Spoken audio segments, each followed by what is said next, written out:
Good evening everyone. चलिए आज हम देखेंगे सक्रियता श्रेणी। क्या होती है सक्रियता श्रेणी, आइए इस पर चर्चा करते हैं। देखिए सक्रियता श्रेणी बहुत ही इंपॉर्टेंट है, हाई स्कूल और इंटर दोनों के लिए बहुत ही इंपॉर्टेंट है।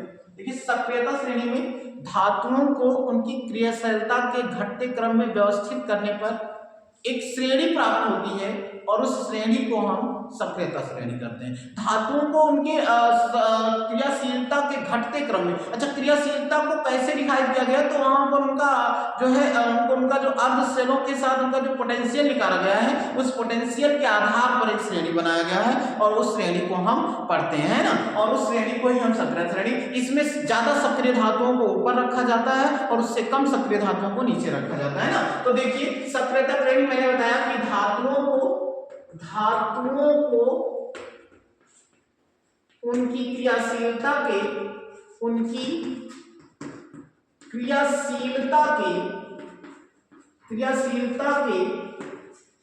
घटते क्रम में व्यवस्थित करने पर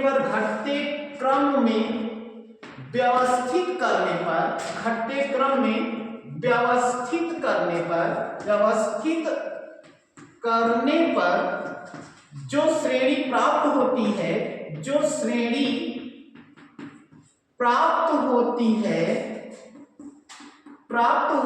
है सक्रियता श्रेणी कहलाती है। डियर सक्रियता श्रेणी कहलाती है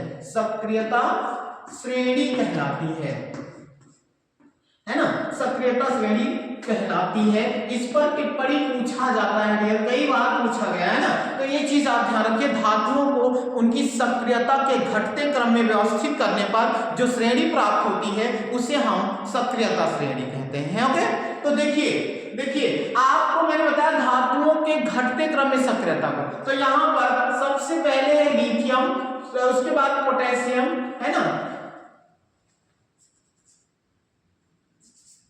नहीं लिथियम के बाद सोडियम, पोटेशियम, कैल्शियम, मैग्नीशियम,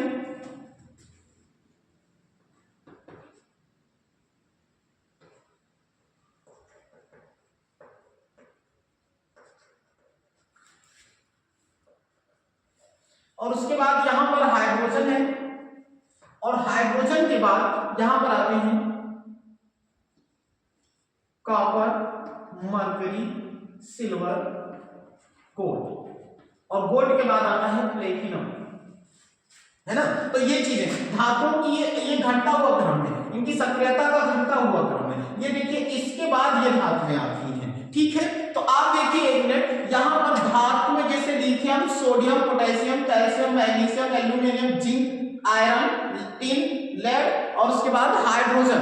देखिए ये हाइड्रोजन के बाद ये देखिए कॉपर, मरकरी, सिल्वर, गोल्ड, क्या कॉपर, मरकरी, सिल्वर, गोल्ड और प्लेटिनम, ये सक्रियता श्रेणी की धातुएं हैं, है ना। अब देखिए इस धातु को आपको याद करना है तो इसको भूल जाइए, ये भूल जाइए कि लिथियम है ना, क्या भूल जाइए कि लिथियम सबसे ऊपर है, और ये भी भूल जाइए कि प्लेटिनम सक्रियता श्रेणी में सबसे नीचे है। आप इसको कभी जीवन में मत पढ़ना और देखिएगा आपको याद रहेगा, लिथियम सबसे ऊपर है और प्लेटिनम सबसे नीचे है, अर्थात सबसे नीचे है तो सबसे कम क्रियाशील है और सबसे ऊपर है तो सबसे ज्यादा क्रियाशील है। तो लिथियम सर्वाधिक क्रियाशील धातु है और ये प्लेटिनम क्या हो जाएगी, बहुत कम क्रियाशील धातु हो जाएगा सक्रियता श्रेणी के अनुसार। तो आप देखिए सक्रियता श्रेणी में ऊपर से नीचे जाने पर क्रियाशीलता इनका क्या होता है, घटता है। क्रियाशीलता क्या होगी, क्रियाशीलता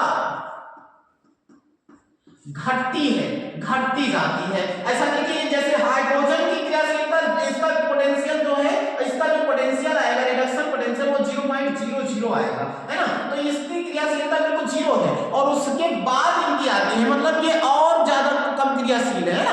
तो इनको देखिए कॉपर, मरकरी, सिल्वर, गोल्ड, ये सब कम क्रियाशील धातुएं हैं, ये कम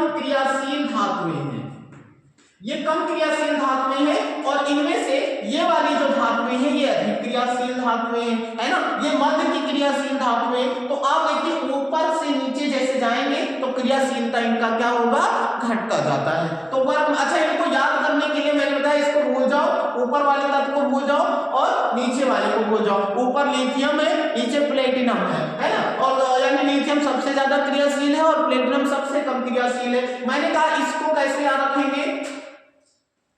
अब देखो इसमें थोड़ा सा हमने गलत किया है, सॉरी इसके लिए। आप देखिए यहाँ पर इसको थोड़ा सा पोटेशियम का आकार बड़ा होता है ना, तो आप देखिए आप सोडियम से अपेक्षा बड़ा होता है, तो आप अगर इसका तुलनात्मक रूप से देखें तो पोटेशियम का जो होगा वो क्या हो जाएगा, ज्यादा हो जाएगा क्रियाशीलता। देखिए तो पोटेशियम की क्रियाशीलता अगर ज्यादा हो जाएगी तो आप देखिए अब यहाँ से अगर हम चर्चा करें, इसको भूल जाइए, इसको भूल जाइए, आप यहाँ से चर्चा करें तो देखिए कनाका मांगे आलू जिंक आयरन टिनलेट। कनाका क्या मांग रही है, आलू जिंक आयरन टिनलेट। देखिए कनाका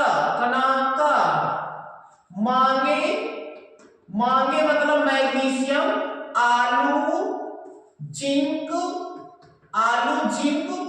आयरन क्या मांगे, आयरन भी मांग रही है, आयरन टिन और लेड मांग रही है, टिन लेड। इस तरह बिल्कुल देखिए ट्रिक नहीं है ये तत्वों को रखने का दिमाग में तरीका है। इसमें सीधा सीधा आपको तत्वों के बारे में ही मैंने बताया है ना।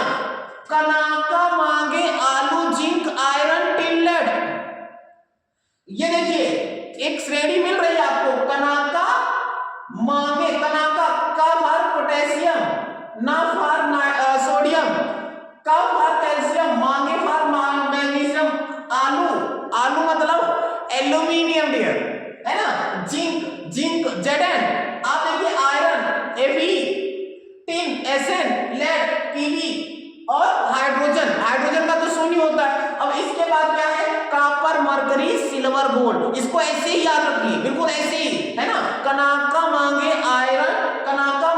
आलू जिंक आयरन टिन लेड।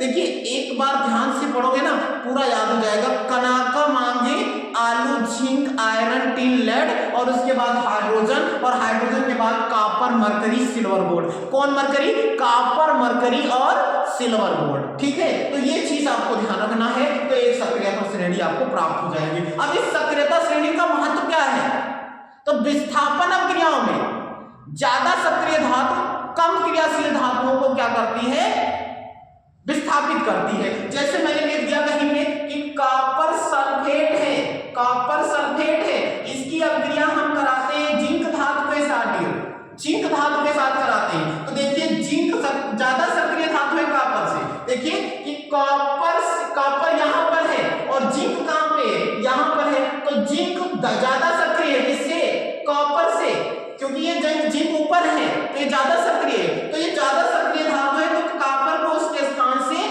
निकाल देगी, ये 2 इलेक्ट्रॉन सर्जित करके कॉपर को अपचयित करके निकाल देगी, है ना, और ये अपचयन सल्फेट के साथ हो जाएगा, तो जिंक सल्फेट प्लस कॉपर बनेगा। ये अभिक्रिया होगी, ये विस्थापन अभिक्रिया है, यानी कम क्रियाशील धातु को ज्यादा क्रियाशील धातु के द्वारा विस्थापित कर दिया जाता है। और ये विस्थापन अभिक्रिया जब हम ये क्रियाशीलता का क्रम जानेंगे तभी तो कर पाएंगे। अगर ऐसा कहीं पे लिख दिया जाए, अगर ऐसा कहीं पे हो कि जिंक सल्फेट की अभिक्रिया करवा दिया जाए कॉपर के साथ, तो क्या रासायनिक अभिक्रिया होगी, तो हम कहेंगे कि नहीं होगी।